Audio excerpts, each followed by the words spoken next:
Hey, Coach, so glad you made it. I hope you enjoy the basketball drill that we put together for you. Go over and check out teachhoops.com up here, down here. It's a great basketball community.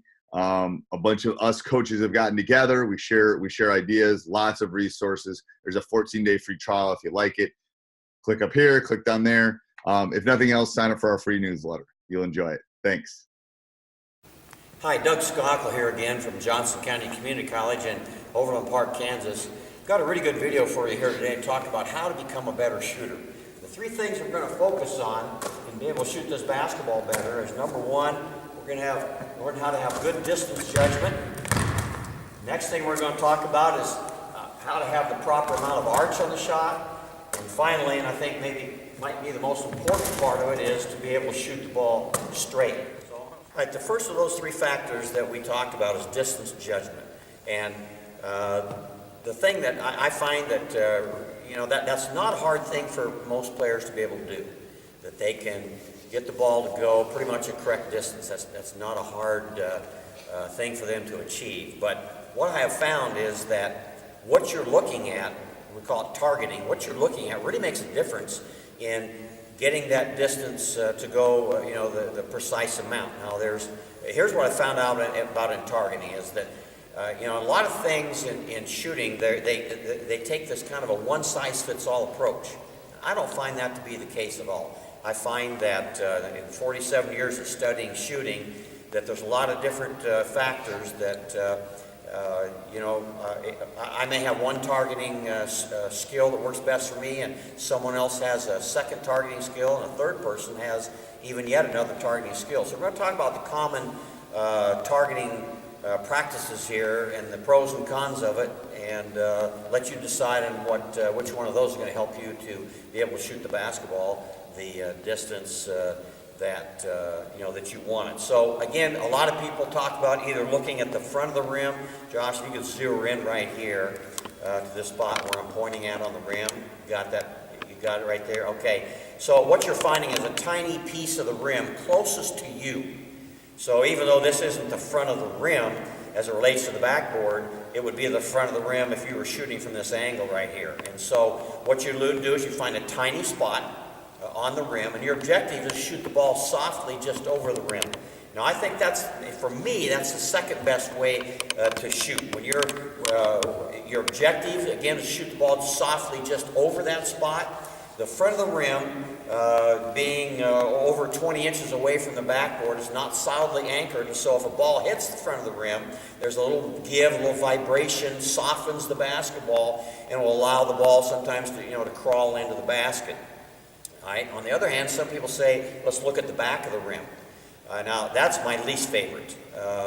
This part, first of all, you tend to hit what you look at.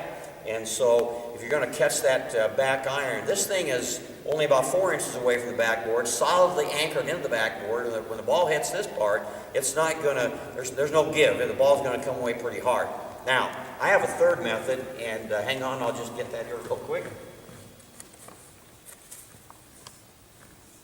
All right, this third method I call the bullseye method, and this is the one.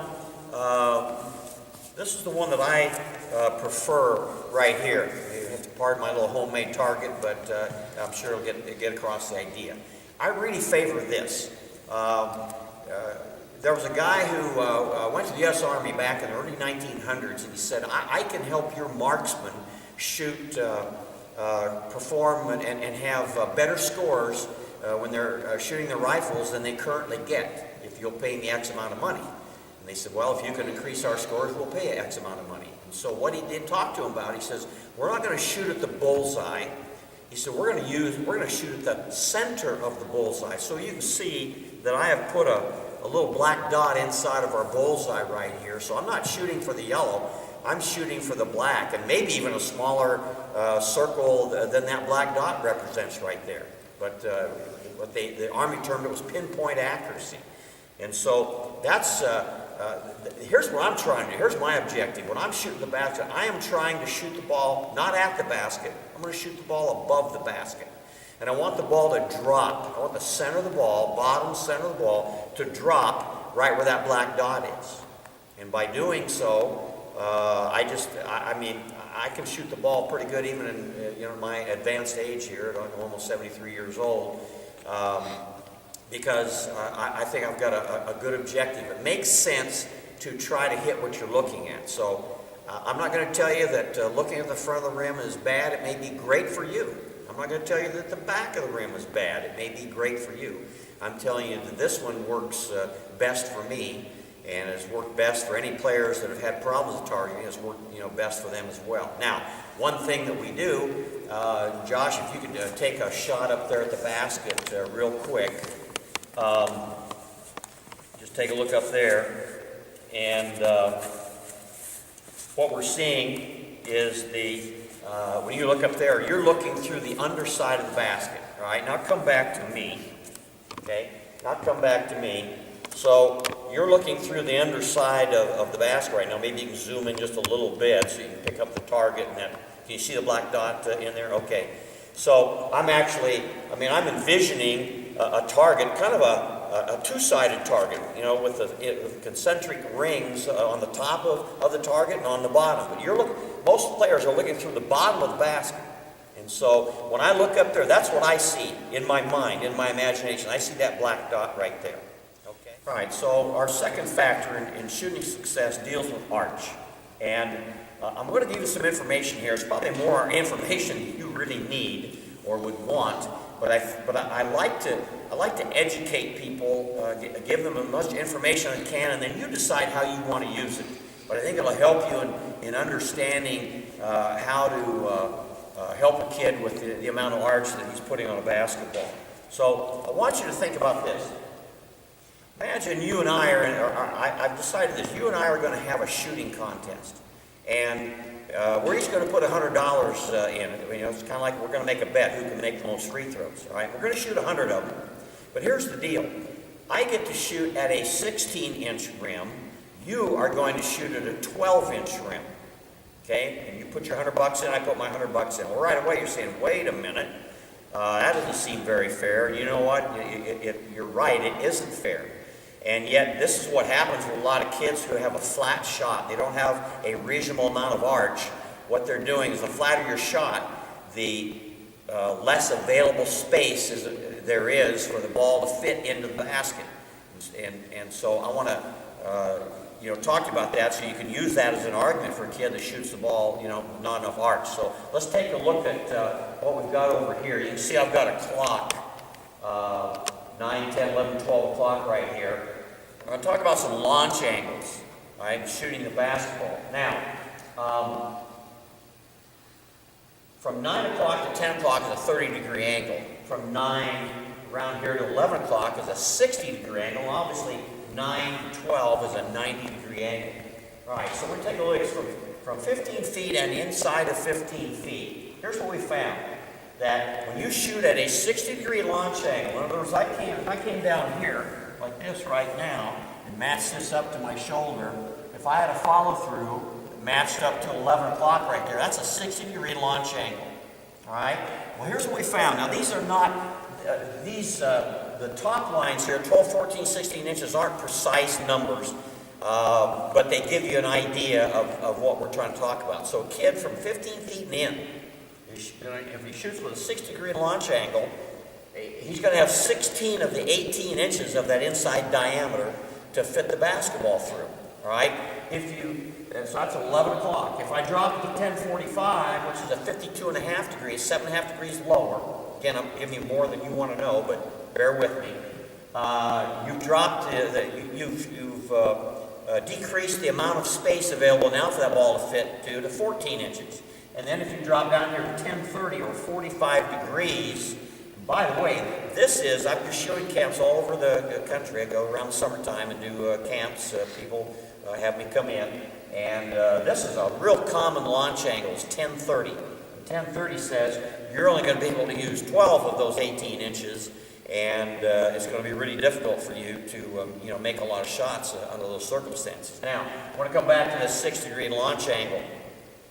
From beyond the free throw line, it's difficult to shoot with a 60-degree launch angle for two reasons. One is, the higher you shoot the ball, two things happen. One is, it requires more force Because if I'm going to do 60 degree launch angle on 3-point range, for example, that ball is going to travel real high, and that means it's going to travel a long distance, okay? And so what happens is that I have to apply more force. And if I apply more force, a lot of times I incorrectly will recruit that strength from my upper body, from my arms and wrists and hands and fingers. And I don't ever want more than 20% of my effort strength to come from my arm hand unit right there. The second thing is that when you shoot it real high like that, now you have a law of physics takes over where a falling object, as I'm trying to remember this, falls at a rate of 32 feet per second, which means I shoot it real high and the ball starts falling faster and faster from that higher distance, and now the ball tends to hit hard on the rim because it's traveling at a faster speed. All right, so those are two factors. So what we have found is that the 52.5 degree launch angle is the one you want from beyond 15 feet. Now there may be kids who can pull it off. Again, this is not a one-size-fits-all. I'm just talking about some of the things that that you take into consideration right here. So anyway, 52.5 degrees is going to give you a pretty adequate space to fit that basketball in, and that's part of the reasons why you're farther away. That's why that 3-point shot is worth more points. It's a more difficult shot, not just because it's farther out, but because there's a tendency to shoot with maybe just a little bit flatter shot and reducing the amount of space that you have to work with.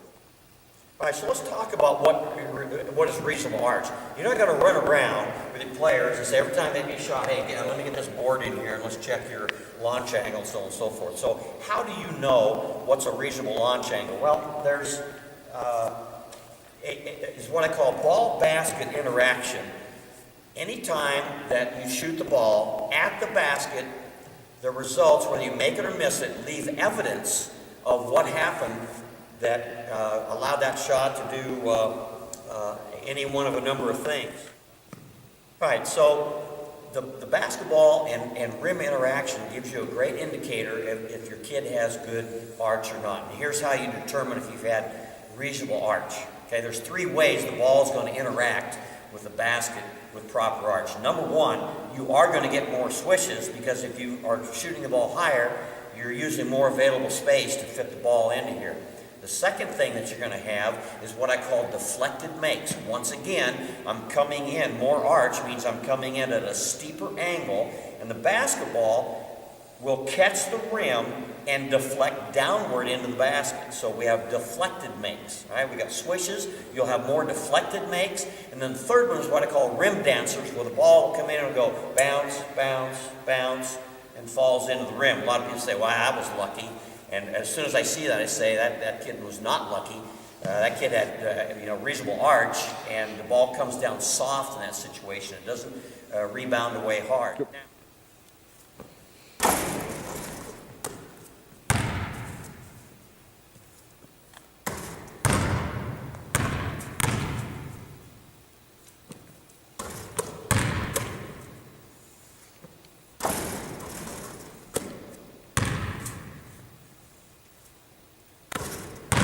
Now, if you have a kid that shoots the ball flat, of course, you've reduced the amount of available space to fit the ball into, and so you're going to have, again, rim-basket interaction. And what you're going to see here is what I call rim rattlers. You're going to have balls that will come up here and they'll go, they'll rattle back and forth and pop out. You'll also have balls that will catch the rim and come away hard because, again, it's such a shallow angle they can't deflect down into the basket. So those are some pretty common things for you to look at to make that determination.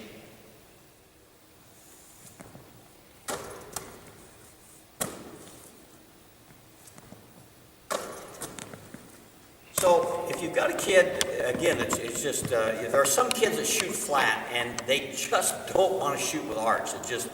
It's so ingrained in them they're going to they just can't make the change. And so this device, this is something I made.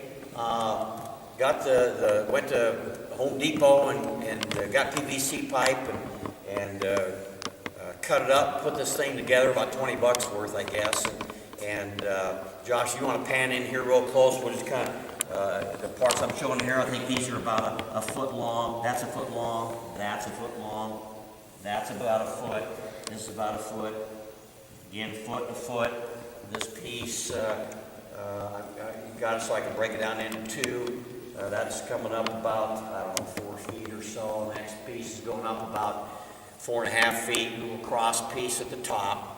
And I am no handyman, so if I can put this thing together and make one, you can too. But anyway, this takes all the instruction out of it or everything else. You simply set this thing between your player and the basket, and you'll have to do some adjusting. All right, and I want to tell you this: that when you work with this thing, and a kid who has not used good arch before, has not used reasonable arch, they're going to shoot short at times in the beginning. But if you keep them on this thing and they keep shooting, the brain will figure out. It'll say, "Oh, I see, I get it. We're going to shoot with more arch now, so I'll supply more power." And it'll start to happen. But just be forewarned, there will be times they'll shoot a little short at first. But once they get this ingrained in them, the number of baskets going to make are going to, that'll far outweigh any little momentary problem, with not getting the ball the correct distance. All right, so our third and final factor is being able to shoot the basketball straight. And I think this is the most important of the three. I want you to think about this. You could be not have quite the proper arch, but if the ball's shot straight, it still has a chance to get in the basket, okay? And you could be maybe not quite have your distance on. You might be a little short, a little long, but if you're straight, the ball can still go in the basket. But if you shoot right or left, you can have the perfect arch, you can have the perfect distance. If you're right or left, that basketball is not going to go in the basket. And so I like to talk to our players about good misses and bad misses. And of course, the first time I talk about it, they look at me like bad, good misses. What's a good miss? Well, here's the deal. A player that misses right or left, those are bad misses. Those are really difficult to correct. And I will have some upcoming videos where we'll talk about how to have great mechanics and how to, the things that you have to do to be able to shoot the ball straight. But right or left is, there's stuff going on that's kind of difficult to correct. But if you're a little long, a little short, let's say I shoot the ball, I'm straight, a little bit long, easy correction. I'll shoot a little shorter next time. If I'm short, easy correction. I'll shoot a little bit stronger next time. So again, probably one of the better illustrations I can give you is of learning how to make a basketball straight is throwing darts at a dartboard. We had that target here earlier. We'll pretend that the dartboard is that target is right where Josh is right now, and I'm going to throw some darts at that thing. So I want you to watch me throw these darts. Okay, and so what I have going on here is that I didn't have a dart coach, but the body knows how to get things aligned. And if I can keep the elbow makes the dart go straight. Okay, the elbow is going to make the basketball go straight. Now, here's the things that you need to be aware of that I think stop people from, a couple of things that stop people from being able to shoot the ball straight and get their body parts aligned so it's easy to shoot the ball straight. All right, so there's a couple of things that I think can help you right off the bat be able to shoot the basketball straighter. And that deals with, a lot of times you hear people say, square up for your shot. I mean, you hear that over and over, square up for your shot. And I'm telling you this right now, I have studied the best shooters in the world for over 40 years, and I don't see anybody squaring up. I see their face squared up, but I don't see their body lined up. I see every good shooter, including, I've watched some videos of some good shooters who are doing an instructional video, and they say square up, and yet when you watch the film, when you watch them shooting, they are not square. The face is square to the target, but every good shooter has a lead shoulder and a trail shoulder. They are not square. And you'll also find, Josh, you go down to my feet, that notch in your shoe right there where the other shoe fits in, and I move back there, so I've got a lead foot and a trail foot, right? My shoulders are going to match that line right across there. I've got my left foot slightly withdrawn. I'm a right-handed shooter.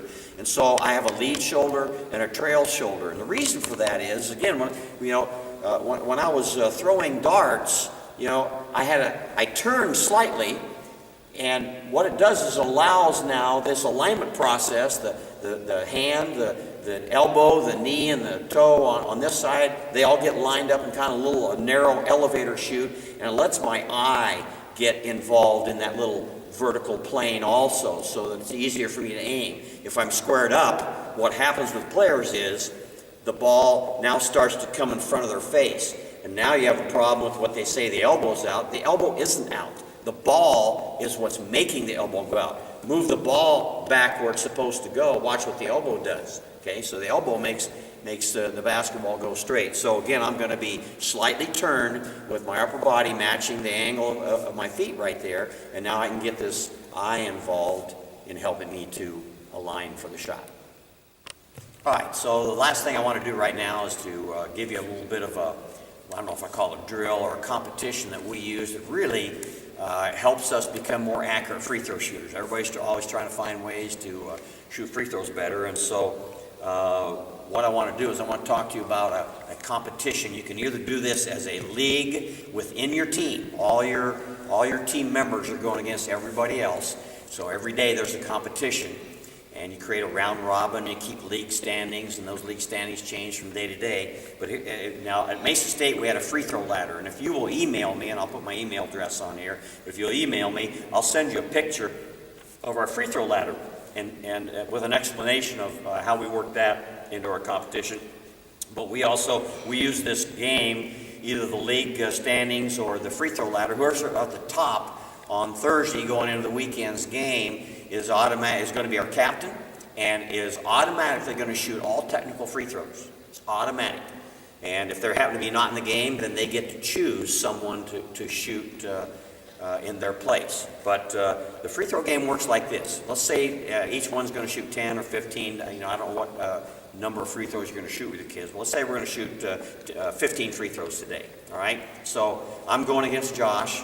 And every time we shoot, we grade the quality of the free throw. And so the scoring works like this. I shoot a ball and I swish it. That's worth 3 points. Okay? Josh shoots a ball and he makes it, but it nicks the rim. It hits the rim one time. That's a 2-point free throw. All right? If I then shoot and I hit the rim more than once, okay, so it goes bounce, maybe even bounce a third time, it goes in, that's worth 1 point. And a miss, of course, is worth 0. So Josh and I can be involved in a free throw contest. We could both go 15 for 15, but if Josh has 12 swishes, he's probably going to beat me pretty handily. And so what happens is instead of kids just trying to make free throws, now they're trying to really be as accurate as they can because they know that swishes and deflected makes score more points for them. So in conclusion, if you can learn to have good distance judgment, which targeting is part of that, if you can get reasonable arch, and if you can learn to shoot the ball straight, you're on your way to becoming a better basketball shooter.